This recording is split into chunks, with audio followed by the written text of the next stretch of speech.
Don't move! Don't move!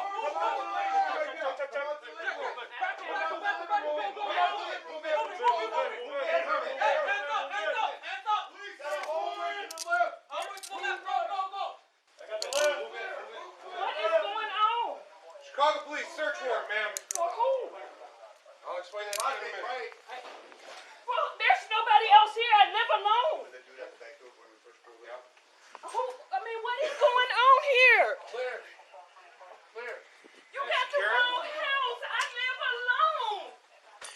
I just need to call somebody. Okay, I'll get you a call. Okay? Okay. Let me explain to you what's going on now, okay? I know what's going on, but I'm telling you, you got the wrong house. Okay.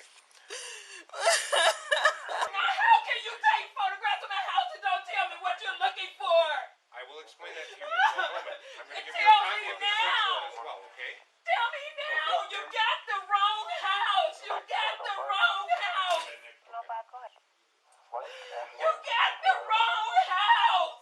And I'm standing here naked. You take pictures of my house, and you won't let me call nobody. And I keep telling you, you got the wrong place.